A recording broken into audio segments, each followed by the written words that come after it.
Hello friends, इस video में संख्यात्मक मान पे आधारित क्वेश्चन हम सीखेंगे।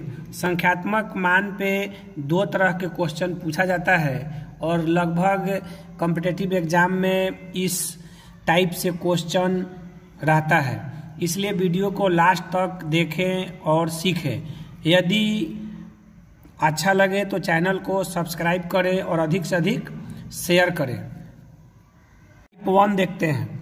एक वस्तु को 96 रुपये में बेचने से उतना ही प्रतिशत का लाभ होता है जितना कि वस्तु का क्रय मूल्य है। तो वस्तु का क्रय मूल्य ज्ञात करें। यह एक तरीका हुआ क्वेश्चन पूछने का, और इसी क्वेश्चन को दूसरा तरीका है 96 रुपये में वस्तु को बेचने से होने वाले लाभ का संख्यात्मक मान क्रय मूल्य के बराबर हो। दोस्तों यहाँ ध्यान देना है, संख्यात्मक मान क्रय मूल्य के बराबर हो तो वस्तु का क्रय मूल्य ज्ञात करो। क्वेश्चन सेम है, केवल पूछने का तरीका अलग अलग है।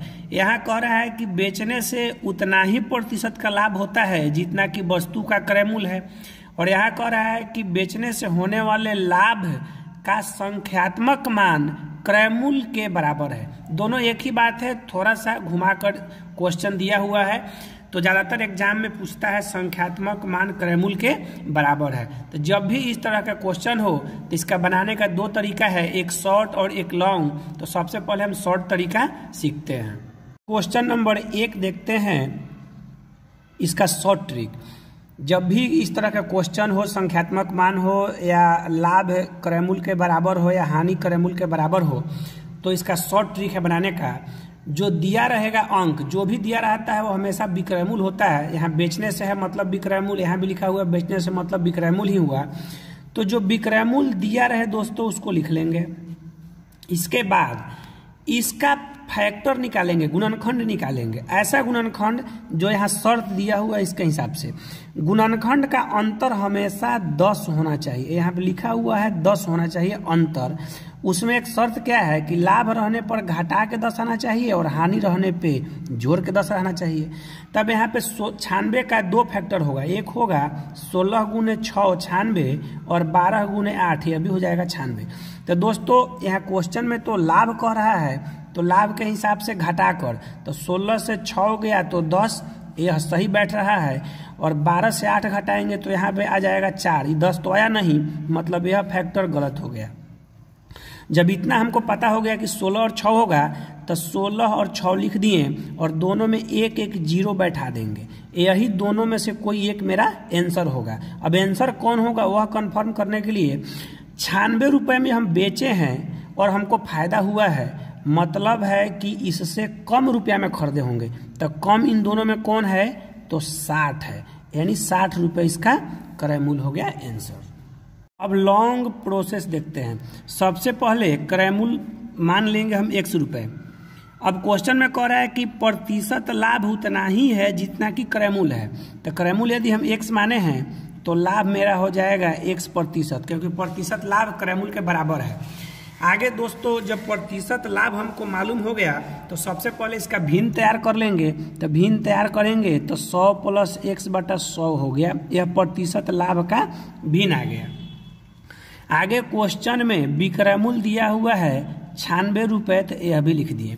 अब इस समीकरण को हल करने के लिए एक समीकरण बनाएंगे, क्रय मूल्य बराबर क्रय मूल्य।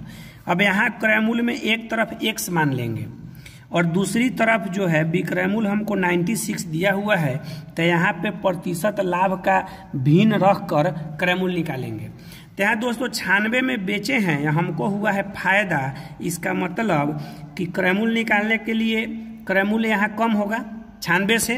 96 में बेच के यदि फायदा हुआ है तो क्रय मूल्य इससे कम होगा। तो कम के लिए इसमें दोनों में कम कौन सा होगा, तो 100। तो कम को ऊपर और ज़्यादा को नीचे। अब इसी समीकरण को यदि हम सॉल्व कर दें तो समीकरण मेरा बनता है x² 100x बराबर 96 पे 00। अब इसको यदि हम हल करेंगे तो 160 और 60 आएगा, 160 माइनस में आएगा और 60 आपका प्लस में आएगा, तो यही 60 आंसर होगा। क्वेश्चन नंबर 2 देखते हैं। क्वेश्चन नंबर 2 में दिया हुआ है कि एक वस्तु के 21 रुपए में बेचने पर होने वाले प्रतिशत हानि और वस्तु का क्रय मूल्य दोनों का अंक मान समान है, तो वस्तु का क्रय मूल्य ज्ञात करें। या हानि का संख्यात्मक मान क्रय मूल्य के बराबर है। दोस्तों क्वेश्चन सेम पहले वाला ही है, केवल अंतर यहाँ है हानि दिया हुआ है और कुछ चेंज नहीं है। तो प्रोसेस था कि सबसे पहले विक्रय मूल्य लिख लेंगे, इसका फैक्टर निकालेंगे। तो यहाँ 21 का तो फैक्टर 2 ही होगा, 3 और 7, और कोई फैक्टर इसका होगा नहीं। तो जो फैक्टर आएगा, इसका रूल था कि हानि रहने पे जोड़ कर 10 आना चाहिए और लाभ रहने पे घटा के अंतर 10 आना चाहिए। तो यहाँ हानि के हिसाब से जोड़ कर है, तो 3 और 7 को यदि हम जोड़ दें तो यह मेरा 10 आ रहा है। इसका मतलब कि 3 और 7 ही आंसर होगा। अब इसमें एक एक जीरो बैठा देंगे तो 30 और 70 हुआ। अब दोस्तों यहाँ आंसर कौन सा सही होगा, इसके लिए याद रखना है कि जब भी हानि हो तो 2 आंसर होता है। हानि में हमेशा दोस्तों 2 आंसर होता है, दोनों का दोनों हो जाएगा। 2 का मतलब दोनों, 30 और 70 दोनों ही आंसर होगा, इसमें एक नहीं, दोनों आंसर होता है।